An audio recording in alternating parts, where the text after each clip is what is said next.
Good evening, all my little Pokemans. Mewtwo here with you tonight for a gaming type video, and tonight we're going to talk about, well, another one of those games that's on most everybody's absolute favorites list, and I can't blame them. It's on mine for obvious reasons too, and it's one I've owned on multiple platforms. I actually owned more than one copy of it on the Game Boy Advance, and I gave one to a friend because they didn't own it. Yeah, I only have the original copy out here right now. It is also available on the mini SNES. And if you haven't figured out what game I'm talking about yet, here it comes. If I can get my fluffy paws out of the way. Legend of Zelda, A Link to the Past. So, this will be the sequel to the first two Legend of Zelda games. And it came out on the Super Nintendo not too long into its life. It was quite a long ways that it got to be there, and it really did show off the potential and power of the Super Nintendo for really awesome sprite-based type games. I went back to the way the original game had been, doing a top-down view as opposed to the side-scroller that the second game decided to be. And instead of being a sequel in the sense that you are the same Link as the first two games were basically the same character, theoretically story-wise, this one, you're another Link in the future. Many years later, they talk about the legend of you from your previous game. You being now the new variant of the legendary hero that sprouts up every so often. Ta-da. And this game definitely earned its stripes. It does what it needed to. The top-down view, which is now basically the most popular way to have a sprite-based Zelda that isn't a 3D Zelda, was awesome. They really hit it out of the park here. The entire story plot from beginning to end. And yeah, it had a story. For all the adventure going on, you actually had plot going on about rescuing the princess and getting the amulets, the crystals, saving the maidens, getting rid of Aghanim and Ganon and everybody else that was doing nasty things. So much going on. For a game like this, you wouldn't think it was there, but yeah, there's a ton of story if you sit there and actually read what people say. But throughout the game, you start off in the regular world, and you're first trying to rescue the princess, who was being imprisoned by Aghanim in the castle, and to get in there, you need to get all 3 amulets, so you can get the Master Sword.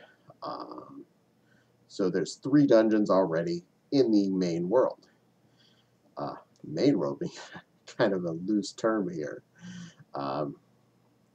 because you might spend more time in the second world.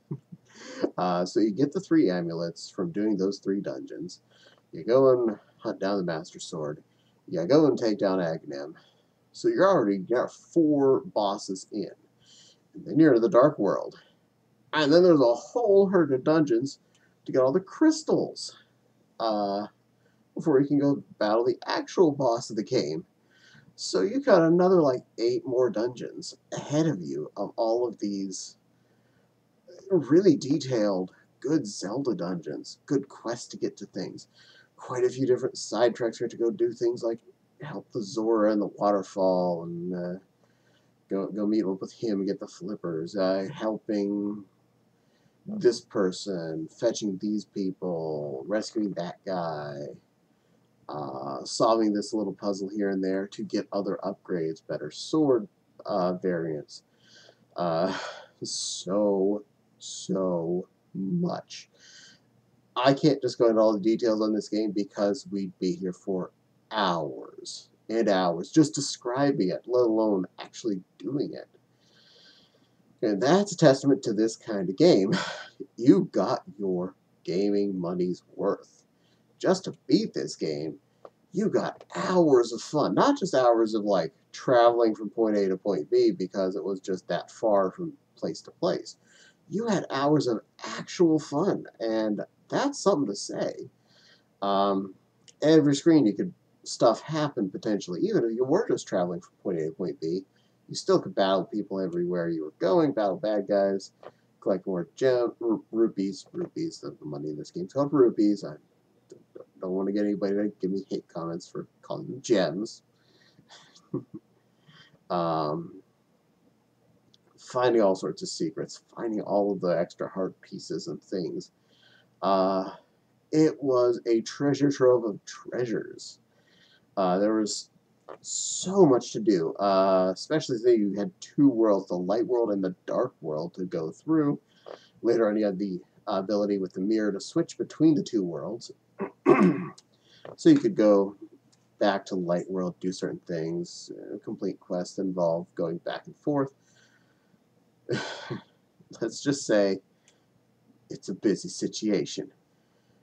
And it's a love situation. It is by far really tight controls. The bad guys are fair but hard at certain points. The bosses, again, fair but hard. Give you enough of a challenge to make you feel like it was an achievement, but not so much of a challenge to make you feel like, man, they're just cheap and big. And they just smacked 3 heart containers off me with each whack of their sword. No, but they were challenging. They made you think. Most of them were puzzle-based, like you had to keep an eye on patterns, dodge the things. I can't remember the name of it. I think it's called Molga, the worm thing that spins around. You have to keep hitting its tail, but not get knocked off the platform. It only took, like, I think it was either 3 or 4 hits to actually kill him by hitting his tail 3 or 4 times. But if you fell off, it reset the counter. So you'd have to climb back up to the floor where he was and start over. And he just gets faster each time you hit him. So, first few times I attacked him because, you don't know what to expect, I'd fall off. I didn't realize how short the battle was once you were being smart about it. And that's just one example. And there are, well, over a dozen bosses in this game. So we've got a lot of game to go through. A ton. And it has save states for 3 different saves. So you and your brother or sister and your friend Steve can come over and play and make save games and get through this game. Or you can lend it to your friend after you're done playing with it, and they can play it and not kill your save game and have their own on there. And that's pretty darn cool. I didn't own it when I was a kid because I went down the Genesis route. But in the many times I'd rent a Super Nintendo for like $13, super side note, had I waited for 10 of those rentals, I would have owned a Super Nintendo. Just saying, stupid me from being a kid. Learn. Now I just buy things. Go figure. But I would rent that particular game at the same time to rent the Super Nintendo, get quite a ways into it, and then have to send it back. So that happens. But it was definitely one of the best games of those eras. First time I actually owned it was on the Game Boy Advance, which I played the patoots out of that. I, of course, now that I had a copy that I could keep, I made it through that bad boy without a heartbeat. I was just crushing. And later on here, I did finally get a copy on the Super Nintendo itself, which I can play on either my now owned actual Super Nintendo or one of the, I like the Retron 5, which is in the living room plugged into the big old TV. So there's options.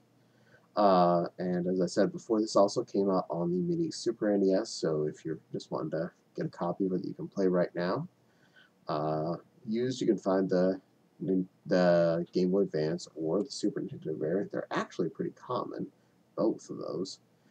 depending on if you can find a good used old game store, or find a mini SNES and just plug that bad boy in with a HDMI cable, sit down on your couch with the included Super Nintendo controller, and you are in business. It's really, really a good, solid game, and I can't say enough good things about it. I can't say what like my absolute favorite games are of all time, period, but as far as Zelda games, it's probably my favorite Zelda game. Possibly Link's Awakening, but it's hard to say. I mean, I think this one's better, but I know I had a big experience with that when I was a kid. And that'll be a video later on. But for now, we're just talking about this one. And it was beautifully colored. The way bad guys reacted was awesome. In general, every bit of control made you feel like you were in control of the situation. And if you messed up and died, you felt like you did it, not the game cheated you. Not, oh, he threw out an extra bomb, or oh, he threw out extra arrows. That arrow didn't follow the same path as no. Everything felt fair. If you died, it was just like, you need to get good. And if you played it even a little while, you started to get good, and that's a good thing. If you're okay at this kind of game, you are going to be smooth sailing through this. Also, if you played Zelda games for enough, you'll probably know how to get to most of the secrets and things, and find all the stuff throughout, and find all the heart containers. And if not, there's enough guides online, they'll tell you where everything's hidden. So if you just want to go and say, hey, I need all the heart pieces, where do I go? And just go there and pick them up. Yeah.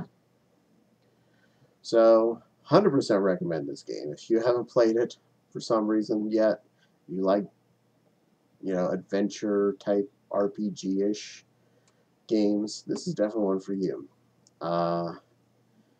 It's not a grinding to get levels kind of game, but you do get stronger as you defeat bosses and or find random heart containers, so don't expect this to be I can just go out and kill 100 slimes and just dominate the rest of the game kind of game.